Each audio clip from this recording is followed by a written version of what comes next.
Hello everyone, channel पे अगर नए आए हैं तो प्लीज़ चैनल को लाइक शेयर सब्सक्राइब कर दीजिएगा क्योंकि आपकी सपोर्ट की हमें बहुत ज़्यादा ज़रूरत है। तो बिना देर किए इस एपिसोड को स्टार्ट करते हैं। तो इस एपिसोड में अल्केमी मास्टर किन्नन को लेकर के आ जाती है क्लीनिंग रूम में, जहाँ पे उसे कई सारे इंग्रेडिएंट्स को क्लीन करना था जो कि अलग अलग तरीके के स्टोन्स होते हैं। तभी अल्केमी मास्टर कहती है इनमें से कोई भी स्टोन अगर ब्रेक हुआ तो तुम्हारे पैसों में से उसे काट लिया जाएगा। तभी किन्नन कहता है वैसे ही आप लोग सिर्फ मुझे 20 गोल्ड्स दे रहे हैं और उसमें से भी पैसे काट लेंगे। तभी किन्नन बैठ करके उन इंग्रेडिएंट्स को साफ करने लगता है। तभी वो एक स्टोन को साफ कर रहा होता है बट वो नहीं कर पाता। तभी उसमें का एक डिसाइबल आकर के बोलता है कि लगता है तुम यहाँ पे नए आए हो, इसे हाथों से रगड़ रगड़ के साफ नहीं किया जाता है, इसे पानी में भिगाओ और अपने हाथों में अपनी स्पिरिचुअल एनर्जी को अवेक करो और फिर उस स्टोन को धीरे धीरे से साफ करो। ये तरीका होता है। इन सारी चीज़ों को ऑब्जर्व करके किन्नन भी अपनी स्पिरिचुअल एनर्जी को अवेक करता है और अपनी स्पिरिचुअल एनर्जी से उस स्टोन को साफ करने लगता है, जिसे देख करके वो डिसाइबल कहता है कि मानना पड़ेगा तुम इतनी जल्दी सीख चुके हो। और तभी वो कहता है कि जरा आराम से इसको तोड़ मत देना। तभी किन्नन कहता है जब मेरे पास इतना अच्छा प्रोफेशनल टीचर है तो मैं कैसे इसे क्रैक कर सकता हूँ। तभी किन्नन कहता है कि हमारे बगल से वहाँ पे कैसी रोशनी आ रही है। तभी वो डिसाइबल कहता है कि वो हमारे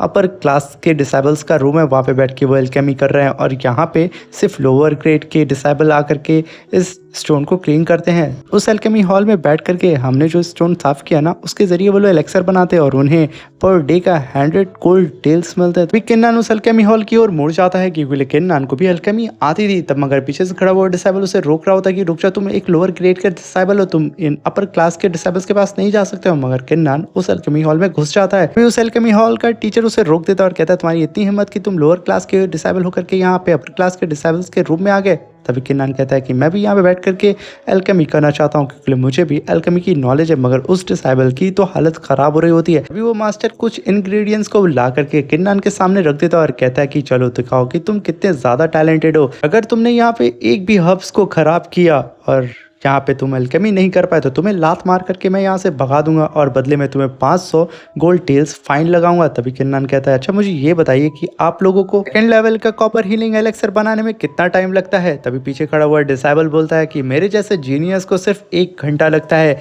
उस हीलिंग एलेक्सर को बनाने में। तभी किन्नन उसकी बात सुन करके कहता है कि मैं इस एलेक्सर को सिर्फ आधे घंटे में बनाऊंगा। तभी वो मास्टर वहाँ पे भड़क जाता है और कहता है कि अगर आधे घंटे में तुमने उस एलेक्सर को नहीं बनाया तो मुझसे बुरा कोई नहीं होगा।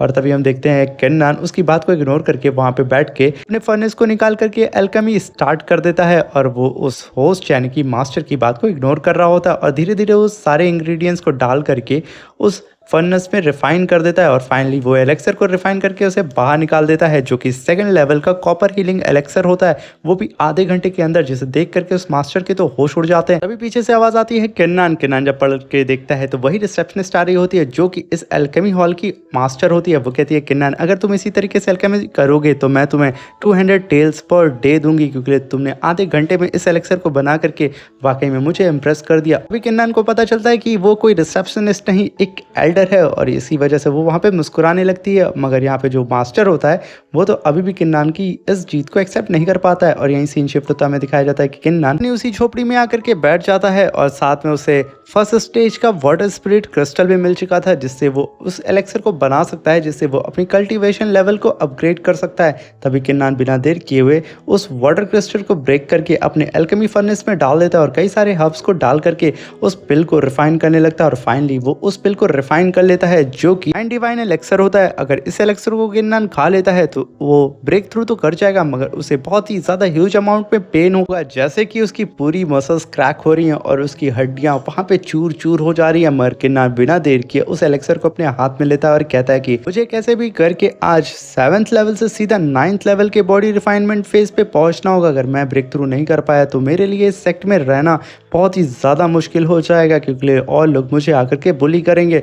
भले ही इस पिल को खाने के बाद मुझे कितना भी पेन हो मैं ब्रेक थ्रू करके ही रहूँगा। और वो उस पिल को खा लेता है जिसकी वजह से किन्नन को स्टार्टिंग में तो कुछ नहीं होता है मगर वो पिल जैसे ही अंदर जाती है वो अपना असर दिखाने लगती है और किन्नन की पूरी बॉडी वहाँ पे शेक करने लगती है। वो सही तरीके से खड़ा नहीं हो पाता है और ज़मीन पे गिर जाता है और उसे एहसास होता है कि उसकी पूरी बोन्स वहाँ पे क्रैक हो रही है, मसल्स फट रही हैं और फाइनली यहाँ पे किन्नन उस दर्द को बर्दाश्त नहीं कर पाता जिसकी वजह से वो वहीं पे बेहोश हो जाता है। और अगले दिन का सीन दिखाया जाता है जहाँ पे चिड़िया उसके रूम के बाहर चहक रही होती हैं और किन्नान को यहाँ पे अभी भी ज़रा सा भी होश नहीं होता है। और तभी उसके दरवाजे पे कुछ लोग दस्तक देते हैं मगर किन्नान अभी भी नहीं उठता, वो बेहोशी पड़ा होता है। तभी वो लोग किन्नान का रूम खोल के अंदर आ जाते हैं मगर तभी किन्नान वहाँ पे होश में आ जाता है और किन्नान उठ करके बैठ जाता है और वो अपनी पावर को चेक करने लगता है। और फाइनली किन्नान यहाँ पे 9 बॉडी रिफाइनमेंट पे ब्रेक थ्रू कर चुका होता है और किन्नान की यहाँ पावर बढ़ चुकी होती है। और तभी यहाँ सीन शिफ्ट होता है और हमें दिखाया जाता है एंड फ्लेम सेक्ट के आउटर हॉल का सीन दिखाया जाता है जहाँ पे तीनों सेक्ट के पीक मास्टर आके बैठे होते हैं। और तभी जियांग जो कि चीफ अल्ट्रा माइंड पीक का हेड होता है वो कहता है कि लियो, मैंने सुना है कि तुमने इस बार बहुत ही अच्छे अच्छे डिसेबल्स को सेलेक्ट किया है हमारे पीक में ज्वाइन होने के लिए।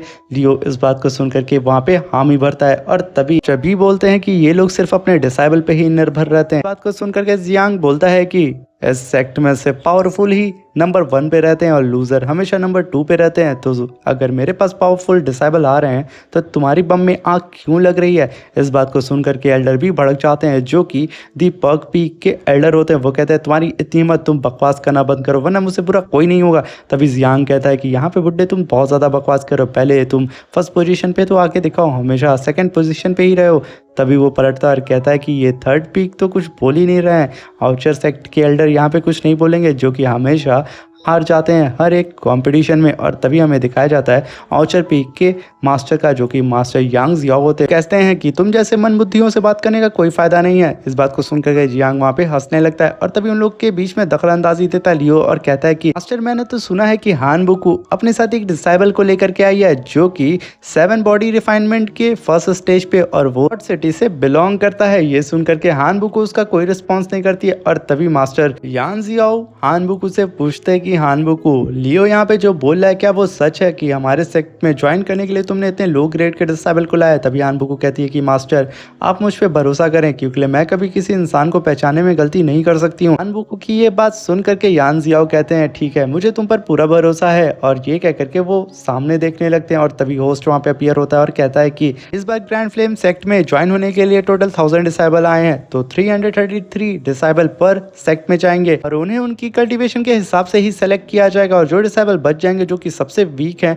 वो अपने मर्जी से किसी भी पीक को ज्वाइन कर सकते हैं। और देखते देखते सारे डिसेबल अपनी पावर लेवल के हिसाब से अलग अलग पीक में ज्वाइन हो जाते हैं। और अब लास्ट में बारी आती है क्विन्नान की क्योंकि क्विन्नान उसमें सबसे ज़्यादा कमज़ोर होता है। अभी होस्ट कहता है कि क्विन्नान, अब सिर्फ तुम ही बचे हो तो तुम बताओ मुझे कि तुम आखिर किस सेक्ट में जाना चाहोगे। और वो होस्ट सारे सेक्ट का नाम लेने लगता है, कहता है कि अल्ट्रामाइन पीक, पर्क पीक या फिर आउटर पीक में तुम जाना चाहोगे। तभी पीछे खड़ा हुआ लियो कहता है कि किन्नान, अगर तुमने मेरे पीक को ज्वाइन नहीं किया तो मैं यकीनन तुम्हें जान से मार दूंगा। और वहीं देखते हैं कि हान बुकू कहती है कि किन्नान, भले ही तुम मेरे पीक को ज्वाइन ना करो क्योंकि मैं जानती हूँ कि वो तुम्हारी जान के पीछे पड़ा हुआ है, तो मैं नहीं चाहती हूँ कि तुम यहाँ पे कोई भी गलती करो, मैं तुम्हें माफ कर दूंगी। और तभी हम देखते हैं कि सेकंड पीक का यानी कि पर्क पीक का एल्डर कहता है कि ये लड़का मेरे पीक में ना है क्योंकि ये सबसे ज्यादा कमजोर है। तभी किन्नान होस्ट से कहता है कि मैंने सोच लिया कि मुझे किस पीक में जाना है और वो कहता है कि मैं जाना चाहता हूँ आउटर पीक में। और आउटर पीक का नाम सुनकर के आसपास के जितने भी खड़े डिसेबल होते हैं वो कहते हैं क्या किन्नान एक नंबर का गधा है क्या, इसे अपॉर्चुनिटी मिली थी कि ये आकर के सीधे अल्ट्रामाइन पीक में ज्वाइन हो सकता था मगर इसने आउटर पीक को सिलेक्ट किया जो कि सबसे ज्यादा कमजोर है। और तभी हम देखते हैं लियो पीछे खड़ा हुआ गुस्सा रहा होता है और कहता है कि किन्नान, तुमने मेरे पीक को ज्वाइन ना करके बहुत बड़ी गलती कर दी।